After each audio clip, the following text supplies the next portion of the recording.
The foliage snapped, and hissed under boots slick with sweat and blood. Lieutenant Rhea Calder sprinted through the alien jungle, pulse pounding in her ears louder than the roar behind her. She ducked, slid beneath a root bridge, and rolled to her feet, just as a monstrous, six-eyed raptor leapt over her, jaws snapping shut a second too late. She didn't look back. There was no point. On Theta Prime, looking back only helped the dinosaurs catch up.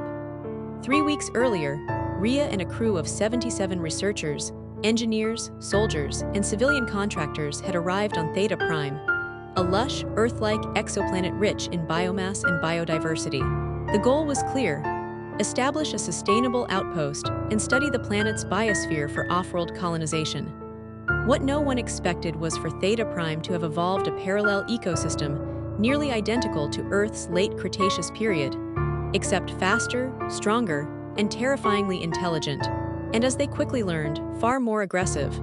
The dinosaurs, if they could even be called that, hunted with eerie precision. They used terrain, lured prey into traps, and even responded to light and sound bait. Within 5 days, half the team was gone. By the second week, all communications with orbit had been severed.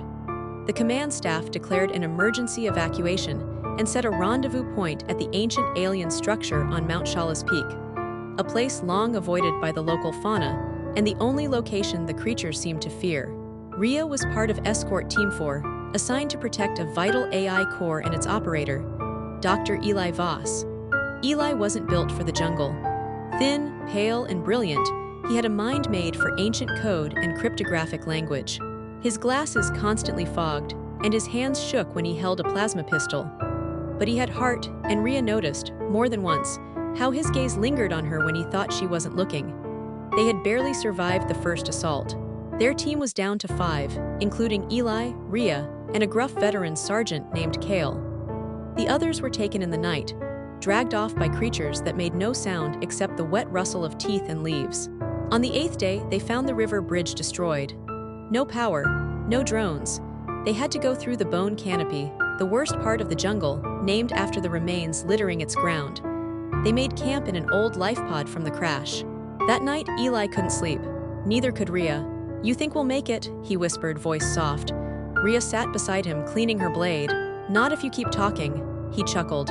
"Noted. But if we do, maybe I buy you a drink after this." She looked up. "You're still thinking about drinks? Out here. I'm thinking I'd regret not asking." She leaned over, closer than she should have. "Ask me again if we survive the mountain." For a moment, neither spoke. Then the trees screamed. Not a sound of wind, but of claws. The chase started at dawn.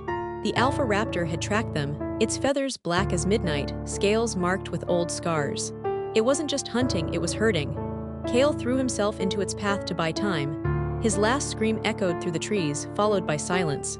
Rhea grabbed Eli's hand. "Run!" They dodged through ferns the size of hovercrafts, leapt over vines like coiled serpents. Rhea's HUD flickered, dying with each EMP pulse the jungle gave off naturally. They were blind. They reached the mountain pass near dusk. And there it was, a structure titanic and alien, rising like obsidian fingers from the cliff face. Glyphs pulsed along its sides. The entrance opened as they approached, reacting to Eli's proximity. Rhea almost collapsed. "Why is it responding to you?" she asked. I think the AI core I'm carrying is connected to it," he said. "It's precursor tech older than humanity." The raptor screamed behind them. They stumbled into the dark corridor. Inside, the walls came alive with light. "Keep moving," Rhea shouted. But then the alpha raptor entered. It didn't charge, it walked head low, eyes intelligent. It paused, sniffing the air. Inside the alien structure, it slowed, almost afraid. Rhea raised her last charge rifle. "Back, up," the creature hissed, but Eli stepped forward. "No, wait." He placed the AI core into the pedestal at the room's center. A blinding blue beam shot up, scanning the room. The walls transformed images of DNA, planetary simulations, human figures juxtaposed with ancient beasts. The room was a memory vault. Rhea watched, stunned, as images played. Humanoids, ancient and alien, modifying ecosystems, seeding planets, engineering predators. The dinosaurs were not natural, they were designed, rewilding efforts, biological weapons, tests. Theta Prime wasn't a mistake. It was a lab, a failed one. The raptors were the last phase, hyperadaptive, combat-tuned, evolved to eliminate invaders. But the AI was a failsafe, A voice spoke through the air, ancient and female. Unauthorized entry. Genetic key detected, deactivating hunter protocols. The raptor froze. Then slowly it stepped back. It tilted its head and fled. Rhea lowered her rifle, trembling. "We're still alive," Eli whispered. "For now," Rhea said, leaning against him. Outside, the jungle quieted. Over the next hours, they activated the beacon. The AI reconnected to orbit. A rescue ship was already inbound.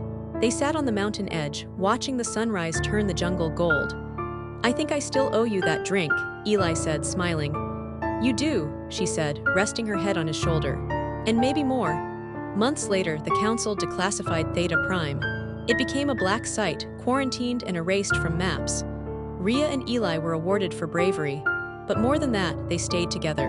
And sometimes, at night, they still dreamed of a jungle full of ancient monsters, of running hand in hand through the wild, of fear and fire and survival. But most of all, they remembered the moment the world tried to kill them and failed. Because they didn't just outrun the dinosaurs, they outlived them.